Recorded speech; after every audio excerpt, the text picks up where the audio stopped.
Senhor Jesus, Amém. desde já nós paralisamos Aleluia. toda astúcia maligna. Oh, queremos ganhar vida, Amém. queremos ganhar luz, queremos ganhar paz na tua palavra. Senhor Jesus, louvado seja o teu nome. Amém. Aleluia. Senhor Jesus. Amém. Senhor Jesus. Amém. Amém. Jesus é o Senhor. Amém. Vamos estudar sobre esse tema. A intrepidez de Pedro e o poder da oração da igreja. Amém. A intrepidez de Pedro e o poder da oração da igreja. Senhor Jesus. Amém. Então, graças ao Senhor por mais uma noite, né, que estamos aqui para ouvir a palavra de Deus, né, para estar na presença de Deus. É realmente muito bom, né? Agradecer a presença dos jovens e todos que estão aqui. Sejam todos bem-vindos. Amém. A Bíblia diz: quem é de Deus ouve as palavras de Deus. E nós sabemos que as palavras de Deus são alimentos para nós, né? Amém. Nem só de pão viverá o homem, mas de toda palavra que sai da boca de Deus. Amém. Então, se você não se alimentar da palavra que sai da boca de Deus, espiritualmente falando, você é uma pessoa praticamente morta espiritualmente. Você não está vivendo para Deus, né? Então, nós precisamos de fato imergir, mergulhar, né? Nos aprofundarmos na palavra do Senhor. Amém. Vamos abrir a Bíblia em Atos 4. Amém. Por favor. Amém.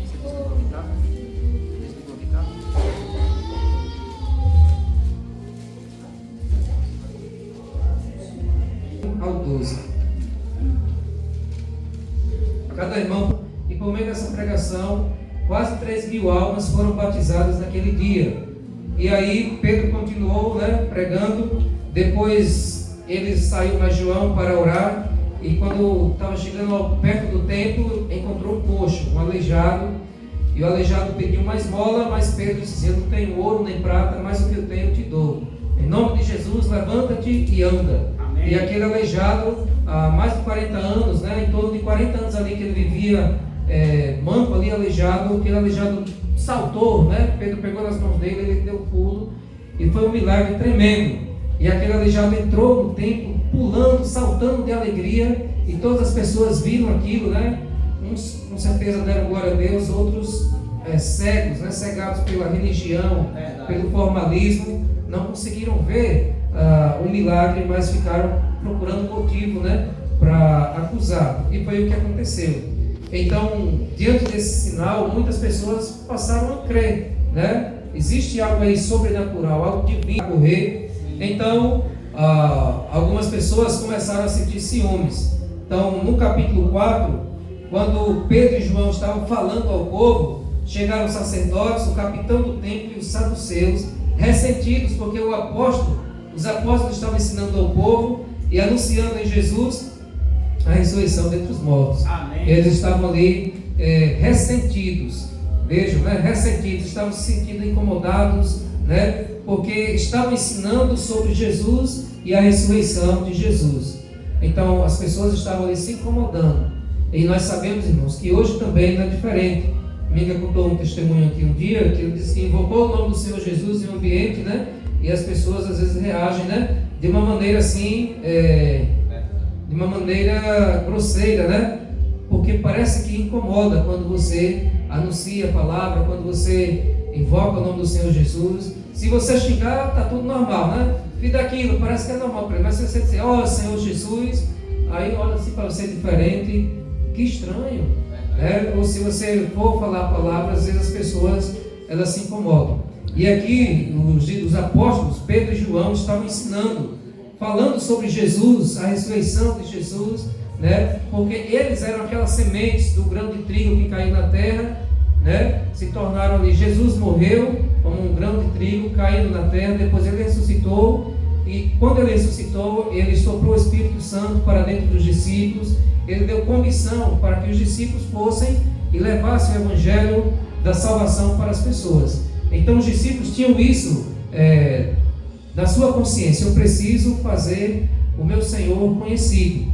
E ao fazê-lo conhecido, eles anunciavam Jesus e a ressurreição de Jesus, para mostrar que Jesus não ficou na morte, né? Jesus, ele ressuscitou. Ele morreu, mas ele ressuscitou. Então ele continua vivo. Então foram muitos milagres. E aí esses conselheiros aqui do Sinédrio, várias autoridades se juntaram para paralisar Pedro e João. Foi o que eles fizeram? Vamos ver o versículo 3. Prenderam Pedro e João e os recolheram ao cárcere até o dia seguinte, pois já era tarde. Porém, muitos dos que ouviram a palavra creram, subindo o número desses homens a quase 5.000. No dia seguinte, as autoridades, os anciãos e os escribas se reuniram em Jerusalém, com o sumo sacerdote Anás, com Caifás, João, Alexandre e todos os que eram da linhagem do sumo sacerdote. E colocando os apóstolos diante deles, perguntaram: com que poder ou em nome de quem vocês fizeram isso? Então Pedro, cheio do Espírito Santo, lhes disse: autoridades do povo e anciãos, visto que hoje somos interrogados a propósito do benefício feito a um homem enfermo e do modo como ele foi curado, saibam os senhores todos e todo o povo de Israel que em nome de Jesus Cristo Nazareno, a quem vocês crucificaram e a quem Deus ressuscitou dentre os mortos, sim, em seu nome é que este está curado na presença de vocês. Então, nós vemos aqui Pedro cheio de ousadia, né? Ou, na verdade, cheio do Espírito Santo. Quando a pessoa está cheia do Espírito Santo, ela não teme a nada. Né? É o Espírito Santo quem usa. Veja que ele estava diante de autoridades. Ele já estava preso, mas João poderia estar ali com medo, atemorizados, né? O que vai acontecer comigo? Mas eles estavam tão cheios do poder de Deus que nada paralisou. Então eles responderam ao povo: vocês estão me interrogando por causa do benefício que nós fizemos ao homem enfermo. Ó Senhor Jesus, pelo bem que nós fizemos, vocês estão nos interrogando. Não foi pela maldade, foi pelo bem. É triste, né? Você vê autoridades, né? Fazer assim, tentar paralisar, né? Quando algo de bom está sendo feito por ciúme, por religião, por formalismo. Senhor Jesus. Amém. Mas Pedro, ele não se intimidou. E ao falar aqui no versículo 10, ele diz assim, vamos repetir: saibam os senhores e todo o povo de Israel que em nome de Jesus Cristo Nazareno, a quem vocês crucificaram e a quem Deus ressuscitou dentre os mortos, sim, em seu nome é que este está curado na presença de vocês. Senhor Jesus. Amém. Então, se você for observar na pregação de Pedro, ele sempre coloca Jesus como principal, né? Ele sempre coloca em nome de Jesus Cristo Nazareno, a quem vocês crucificaram, a quem Deus ressuscitou dentre os mortos, sim, em seu nome é que este está curado na presença de vocês. Amém. Pedro não perde uma oportunidade de mostrar: olhe, eu e João oramos, mas esse homem foi curado em o nome de Jesus. Não foi o poder meu, né? Não foi o poder nosso, mas foi o poder que está no nome de Jesus. Amém. Então, graças a Deus por isso. Amém. Porque Pedro, ele não atribuiu o milagre ao seu próprio poder, e ele também não se preocupou com a sua própria pele. Porque veja, vós crucificastes, botou o dedo na ferida: ó, nós curamos ele em nome de Jesus, que vocês crucificaram aquele que vocês mataram, mas ele está vivo, né? Amém. Foi no nome dele que nós fizemos esse milagre. Amém. Ó Senhor Jesus. Amém. Então Pedro não aproveitou esse momento para se promover, para se mostrar como um homem poderoso. Então, por quê? Porque Pedro teve uma vida de tratamento. Ele conviveu com o Senhor Jesus, ele aprendeu muitas lições de humildade, né? E aprendeu na prática muitas vezes, quando ele do nada ele falava alguma coisa, o Senhor Jesus repreendia. Então agora ele estava realmente qualificado para de fato ser usado pelo Senhor e dar toda a glória para Deus. Amém. Senhor Jesus. Amém. Ele deu todo o crédito do milagre a Jesus Cristo, o Nazareno, né? Ele exaltou o nome de Jesus. Já nós sabemos que o inimigo ele quer fazer o contrário, né? Ele quer que o homem se exalte para que a glória não seja para Deus. Vamos ver o versículo 11. Quem pegou para ler? Este Jesus é a pedra que foi. Amém. Novamente Pedro aqui ele começa a falar sobre Jesus. Este Jesus é a pedra que vocês, os construtores, rejeitaram. Ó Senhor Jesus. Amém. A pedra que os construtores rejeitaram. Deixe marcado aí. Vamos ver João capítulo 1.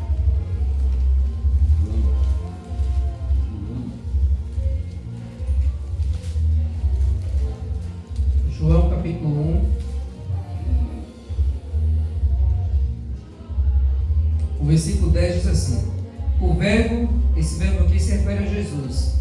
Então poderíamos ler: Jesus estava no mundo e o mundo foi feito por meio dele, mas o mundo não o conheceu. Veio para o que era seu e os seus não o receberam. Mas a todos quantos o receberam, deu-lhes o poder de serem feitos filhos de Deus, a saber os que creem no seu nome, os quais não nasceram do sangue, nem da vontade da carne, nem da vontade do homem, mas de Deus. Então, irmãos, no versículo 11, veio para o que era seu e os seus não o receberam. Aí nós lemos aqui em Atos 4, também no versículo 11, este Jesus é a pedra que vocês, os construtores, rejeitaram. Então Jesus veio, mas as pessoas o rejeitaram, né? Como nós estamos vendo aqui ainda, muita rejeição.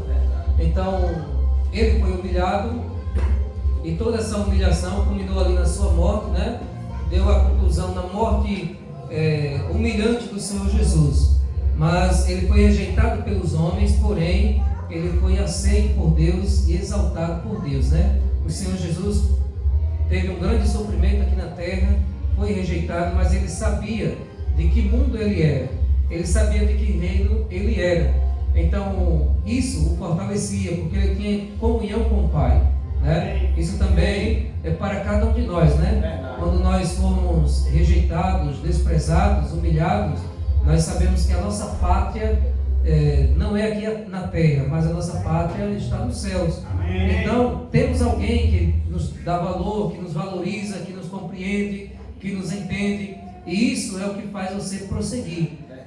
Você não precisa estar ali tentando, como é que eu posso falar, se sujeitar a muitas coisas para tentar ser aceito numa roda de amigos, numa roda de conversas, quebrar os seus princípios morais, éticos, né? Para fazer coisas e ser aceito. Por quê? Porque você já tem uma pessoa que te entende e que te compreende. Amém. E sabe a distância que ele está de você? A distância de uma oração, a distância de clamar pelo nome dele. Jesus não deixa ninguém desamparado.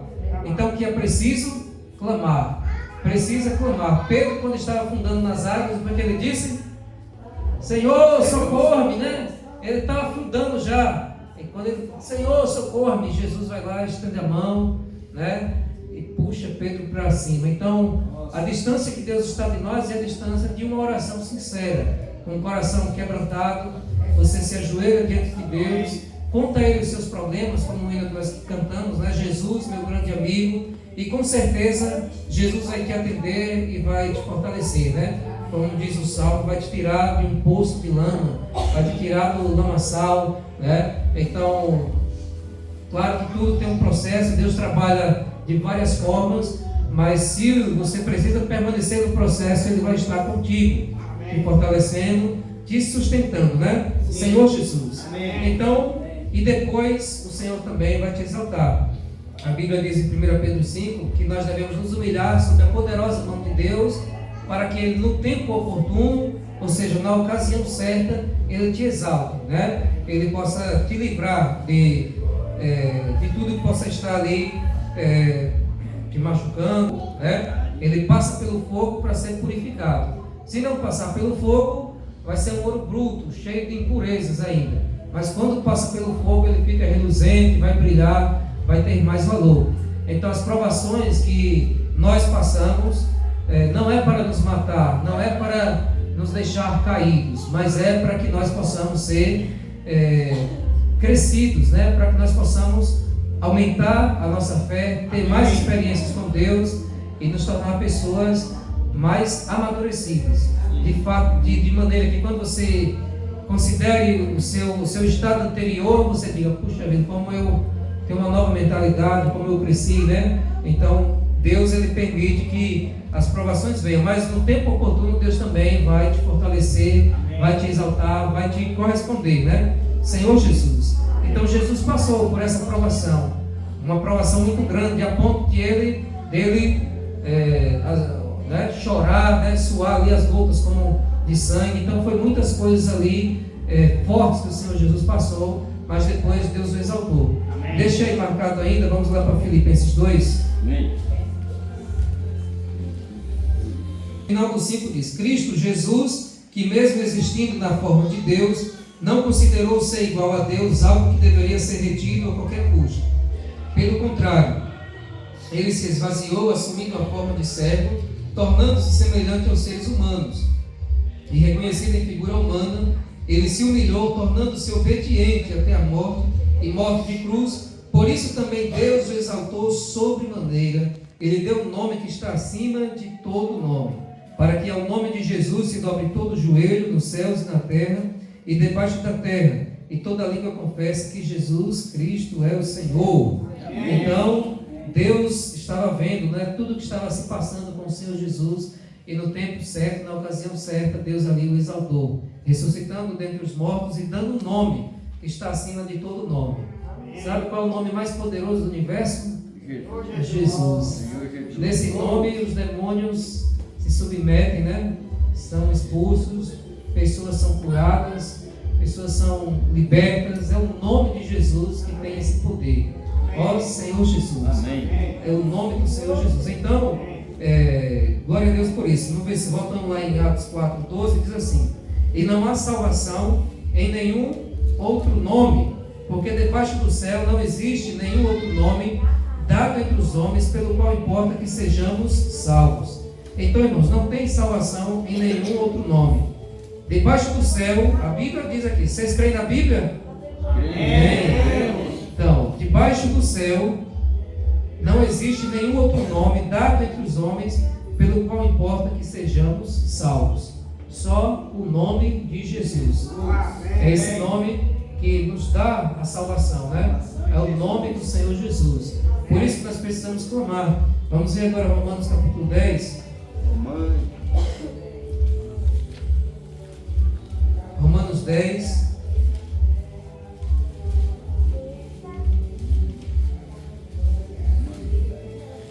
O versículo 8 diz assim: porém o que se diz? A palavra está perto de ti, na tua boca e no teu coração. Isto é a palavra da fé que pregamos. Se com a boca você confessar Jesus como Senhor, e em seu coração crer que Deus o ressuscitou dentre os mortos, você será salvo. Porque com o coração se crê para a justiça, e com a boca se confessa para a salvação. Pois a Escritura diz: todo aquele que nele crê não será envergonhado. Porque não há distinção entre judeu e grego, uma vez que o mesmo é Senhor de todos, rico para com todos que o invocam. Porque Amém. Todo aquele que invocar o nome do Senhor será salvo. Porque todo aquele que invocar o nome do Senhor será salvo. Ó Senhor Jesus. Amém. Então, irmãos, aqui está uma prática muito simples, que está na Bíblia, é bíblico, está na Bíblia, e nunca podemos deixar de praticar isso. Nunca podemos esquecer disso, né? Invocar o nome do Senhor Jesus. Como é que invoca? Em Atos 7:59, quando Estevão estava sendo apedrejado, diz que Estevão invocava, né? E dizia, primeiro ele invocava Senhor Jesus, e dizia, recebe o Espírito. Então, invocar é chamar pelo nome do Senhor Jesus. Amém. Oh, Senhor Amém. Jesus. Amém. Invocar de coração, sem ser em vão como um vício de linguagem, mas invocar sabendo que Ele está te ouvindo. Invocar sabendo que Ele está te atendendo, né? E quando você invoca do mais profundo do seu ser, Deus, Ele é achegado a você, Ele vem até você, o Senhor Jesus vem, né? E aí você é salvo. Você é salvo de muitas situações, né? Da situação em que você está vivendo, naquele exato momento que você está invocando, né? E você também é guardado de coisas ruins acontecerem. Então, invocar o nome do Senhor Jesus precisa ser acompanhado do crer com o coração, como nós vemos aqui. Amém. Se você invocar, mas o seu coração não está crendo, está sendo um invocar em vão, né? Sem resultado, não vai produzir efeito. Mas quando você invoca e o seu coração está conectado com o que a sua boca está falando, aí o Senhor Jesus, Ele vai vir, né? Vai vir a sua presença e vai realmente te atender. E aí depois de invocar, você pode dirigir a Ele uma oração. Então Pedro, voltando lá para Atos 4, ele mostra isso aquele grupo de conselheiros lá do Sinédrio, né? Ao Sinédrio, mostrando que, olha, esse rapaz foi curado, mas ele foi curado no nome do Senhor Jesus, Amém. porque só existe salvação nesse nome, Senhor Jesus. Então, glória a Deus por isso. Né? O Senhor Jesus, ele foi rejeitado, mas ele foi assim, eleito por Deus. Vamos ver 1 Pedro 2, na verdade, que eu esqueci, só para mostrar. 1 Pedro 2, versículo 4, diz assim: chegando-se a ele a pedra que vive, rejeitada sim pelos homens, mas para com Deus eleita e preciosa. Amém? Amém. Ó Senhor Jesus, Amém. chegando-se para Jesus a pedra que vive, rejeitada sim pelos homens, mas para com Deus eleita e preciosa.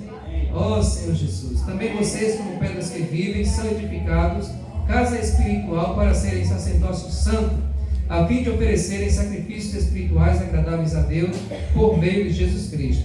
Então, irmãos, devemos nos achegar a Jesus, a essa pedra que vive, não está morta, né? Ressuscitou, vive, foi rejeitada sim pelos homens, mas para com Deus eleita e preciosa. Ó Senhor Jesus, e isso também, nós somos pedras que vivem, também podemos ser rejeitados pelos homens, né? Mas para Deus você é eleito e precioso. Você é para Deus eleito e precioso. Amém. Você pode dizer isso para quem está do seu lado? Diga: você é eleito e precioso para Deus. Amém. Glória a Deus. Amém. Ó Senhor Jesus. Então, irmãos, Deus, ele te vê como eleito, como precioso. Precioso é algo de valor, né? Algo de valor. Então, graças ao Senhor por isso. Agora vamos dar continuidade lá em Atos 4. O versículo 14. Diz assim: vendo que o homem que havia sido curado estava com eles, nada tinham a dizer em contrário. E mandando sair do sinédrio, discutiam entre si, dizendo: que faremos com estes homens? Pois todos os moradores de Jerusalém sabem que um sinal notório foi feito por eles, e não podemos negar. Mas para que não haja maior divulgação entre o povo, vamos ameaçá-los para não falarem mais deste nome a quem quer que seja. Chamando-os, ordenaram-lhes que de modo nenhum falassem, nem ensinassem no nome de Jesus. Mas Pedro e João responderam: os senhores mesmos julguem se é justo diante de Deus ouvirmos antes aos senhores do que a Deus, pois nós não podemos deixar de falar das coisas que vimos e ouvimos.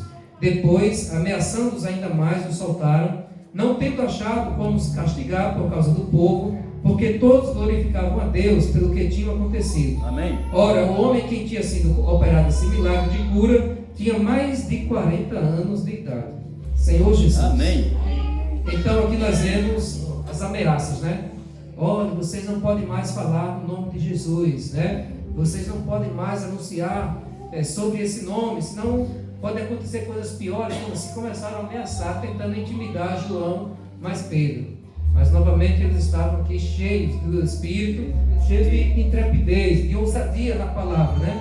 Então Pedro disse: olha, é melhor obedecer a Deus do que obedecer aos homens, né? Aqui, no caso, nós vemos que estava acontecendo um poder absolutista, né? Tipo assim, próximo a uma ditadura, de você querer calar a boca das pessoas, sem ter nenhuma lei anterior que previu isso, né? Simplesmente por ciúme, por raiva. Então Pedro disse, em outras palavras: sinto muito, mas eu não posso deixar de falar daquilo que eu vi, daquilo que eu testemunhei, né? Curas, milagres, sinais, maravilhas. Em outras palavras também é como se ele dissesse assim: eu posso ser morto pelo nome do Senhor Jesus, mas eu vou entregar minha vida para falar, né, de tudo isso. É isso que ele realmente está falando. Então não tinha como calar. O povo estava do lado deles porque viram grandes sinais, maravilhas. As autoridades, pressionadas pelo povo, tiveram que soltá-los, né? Então, irmãos, graças ao Senhor por isso. Mas até isso a gente vai ver que faz parte também da soberania de Deus, né? Tem um texto aqui de Hernandes Dias Lopes que diz assim: a autoridade de Deus está acima da autoridade dos homens. Quando uma autoridade humana torna-se absolutista, precisamos desobedecê-la para obedecermos a Deus. As parteiras hebreias e os pais de Moisés sabiam que era errado matar os bebês hebreus. Daniel e seus amigos sabiam que era errado consumir alimentos oferecidos a ídolos ou curvar-se diante de ídolos em adoração. Pedro e João sabiam que estavam seguindo as ordens do mestre de pregar o evangelho até os confins da terra e que seria errado obedecer ao Sinédrio. O Sinédrio queria amordaçar os apóstolos e proibir a proclamação do nome de Cristo, mas aqueles pescadores, cheios do Espírito Santo, enfrentaram com coragem o Sinédrio, dizendo que tinham visto e ouvido coisas que precisavam proclamar, mesmo diante de tão severa proibição. Ó Senhor Jesus! Então, glória a Deus por isso, né? Pedro, ele, quando sofria afrontas, sofrimentos, ele se alegrava de ser digno de sofrer acusações, de sofrer afrontas pelo nome de Jesus. Aí é uma prova de um homem que de fato entregou toda a sua vida a Deus, e aconteça o que acontecer, ele está ali para servir por amor ao Evangelho, né? É uma história de um homem que não tinha interesse próprio, mas que a vida dele era totalmente para Deus, a ponto de sofrer realmente ali muitas coisas, né? Prisão, muitos levantes ali do inimigo, mas que também Deus permitiu isso, né? E isso fazia com que a igreja pudesse crescer mais ainda, porque são os momentos de tribulações, são os momentos de aperto que a igreja mais ora. São os momentos de pressão que você vai orar mais, vai buscar mais a Deus. E você vai orar, vai buscar mais a Deus, consequentemente você vai receber mais de Deus, você vai crescer mais, você vai amadurecer. Se tudo estiver de boa, só, tranquilo, né? Nas águas mansas, às vezes você esquece de orar, você não jejuma mais, não busca mais a Deus, né? Vai seguindo. Mas quando o sapato aperta, aí você começa a clamar. Então, às vezes, Deus, Ele permite. Vamos ver o que aconteceu aqui, a igreja em oração. 23, versículo 23. Uma vez soltos, Pedro e João e os anciãos lhe tinham falado. Ouvindo isso, unânimes, ó Senhor Jesus, levantaram a voz a Deus. Quando Pedro e João chegaram lá e contaram tudo o que tinha acontecido com eles, quando eles ouviram os irmãos, unânimes, ou seja, todos em um mesmo espírito, levantaram a voz a Deus, levantaram o clamor, dizendo: Tu, soberano Senhor, fizeste o céu, a terra, o mar e tudo o que neles há. Vamos ler do 25 até o 26, quem pegou pode ler. Que disseste pela boca de Davi, teu servo, porque bramaram as gentes e os povos pensaram coisas vãs. Os reis da terra se levantaram e os governantes se ajuntam em oposição ao Senhor, e encontram o seu ungido. 27. Ok, 27. 27. Porque verdadeiramente contra o teu santo filho Jesus, que tu ungiste, se ajuntaram não só Herodes, mas Pôncio Pilatos, com os gentios e os povos de Israel. 28. Para fazer tudo o que a tua mão e o teu conselho tinha anteriormente determinado que se havia de fazer. 28. Agora, Senhor, olha para as ameaças deles e concede aos teus servos que anunciem a tua palavra com toda a ousadia, enquanto estendes a tua mão para fazer curas, sinais, prodígios, por meio do nome do teu santo servo Jesus. Tendo eles orado, tremeu o lugar onde estavam reunidos. Todos ficaram cheios do Espírito Santo e com ousadia anunciavam a palavra de Deus. Amém. Glória a Amém. Deus, Glória a aleluia. Deus. Ó Senhor Jesus, aqui você vê o poder da oração da igreja. Primeiro, quando Pedro contou lá o que tinha acontecido, veja um fato importante. No 24, ouvindo isto, unânimes levantaram a voz a Deus. Todos se juntaram ali no mesmo espírito, com o mesmo propósito, e levantaram um clamor a Deus. No clamor, na oração, eles se basearam na palavra de Deus. Eles pegaram o versículo dos Salmos, mostrando que os reis da terra se levantam contra eles, né? Os reis da terra se levantam, as autoridades se juntam contra o Senhor, contra o seu ungido. Mostrou isso, apresentou isso em oração a Deus. E depois contextualizou, mostrando que no tempo atual era Herodes, né? Pôncio Pilatos, gentios, gente de Israel, tudo se juntando contra o servo Jesus. Era uma grande multidão, pessoas com muita autoridade. Mas e agora? Né? Aí no versículo 29 eles oram: agora, Senhor, olha para as ameaças deles e concede aos teus servos que anunciem a tua palavra com toda a ousadia. É uma oração muito interessante, né? Senhor, eles estão querendo parar. Interessante que eles não oraram para a vida deles serem guardados, mas oraram para que a palavra de Deus fosse mais anunciada ainda com ousadia, com intrepidez. E oraram e pediram ao Senhor, e quando eles terminaram de orar, o chão tremeu. Ó Senhor Jesus, e todos ficaram cheios do Espírito Santo. Amém. O chão tremeu ali, quer dizer que Deus estava ouvindo aquela oração, né? Como se Deus dissesse: eu estou aqui, meus filhos. E Amém. eles foram enchidos ali com o Espírito Santo e puderam realmente anunciar a palavra de Deus com muita ousadia, com muita intrepidez. Então, irmãos, o poder da oração, né? A oração faz grandes coisas. Outro texto aqui de Hernandes diz assim: o melhor método de enfrentar a oposição é sempre a oração. O melhor método de enfrentar a oposição é sempre a oração. Senhor Jesus, Amém. o melhor método de enfrentar a oposição é sempre a oração. A ação dos discípulos não foi de ira nem de desejo de vingança. Em vez disso, eles recorreram à oração. A igreja é o povo que busca Deus em oração, nas horas de dificuldade. A oração é a arma de guerra. Quando nos curvamos diante de Deus, levantamos-nos diante dos homens. Quando colocamos os nossos olhos em Deus, perdemos o medo das ameaças dos homens. Senhor Jesus. Amém. Então, irmãos, o melhor método de enfrentar a oposição é a oração. Não adiantava eles: eita, então vamos perseguir, né? Pegar armas, vamos nos preparar, porque pode acontecer alguma coisa, ou vamos parar, não vamos mais pegar. Não, o que foi que eles fizeram? Oraram. Porque a nossa luta não é contra carne nem sangue, mas contra os principados e potestades que estão ali nas regiões celestiais. Então, como nós vencemos isso? É no campo espiritual, é orando. Por isso que uma igreja que ora é uma igreja que avança, né? Amém. E também individualmente, quanto mais você orar, mais você também vai avançar espiritualmente.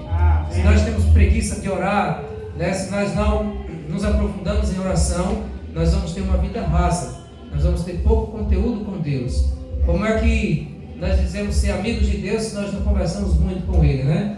Nós sabemos que amigos, eles conversam, têm intimidade, sabem dos particulares um do outro, porque eles têm muito tempo de conversa. Se você conversa pouco com Deus, né? Você vai ter pouca intimidade com Deus. Então é na oração que você vai, de fato, ali ser enchido do Espírito Santo. Deus vai te encher e Ele vai também lutar por você, vai batalhar por você. E foi isso que aconteceu com a igreja, né? A igreja avançou por causa dessa arma de guerra, é a oração. Quando a oposição vier até nós, nós devemos dobrar os nossos joelhos e orar, né? Amém. Não precisamos fazer ameaça, não precisamos ter o desejo de vingança, mas colocamos em oração e Deus vai resolver por nós. Né? Qualquer situação que passe em sua vida e você esteja enfrentando oposição, né, por servir a Deus, por tentar agradar a Deus, o que é que você deve fazer? É orar. É orar, dobre seus joelhos e ore pela pessoa que está te perseguindo, pela pessoa que está te maltratando, que está tentando te envergonhar publicamente, né, zombando da sua fé, tentando ameaçar, paralisar. Você deve dobrar os seus joelhos e orar, que é Deus que vai batalhar por você. E coletivamente, quando a igreja também é ameaçada pelo poder aqui absolutista, no caso, né, pessoas com autoridades que poderiam prendê-los, aí também precisam levantar todos unânimes e orar, e aí a mão de Deus vai agir para quebrar todas as barreiras, né? Então, graças a Deus por isso, nós possamos ter esse livro de oração, para também termos a intrepidez, como Pedro e João. Não era só Pedro, João estava ali com ele, e também, né, pudemos ter ali nossas vidas cheias do Espírito Santo para iluminar outras vidas, né? Jesus é o Senhor. Amém. Senhor Jesus. Jesus é o Senhor. Amém. Senhor Jesus.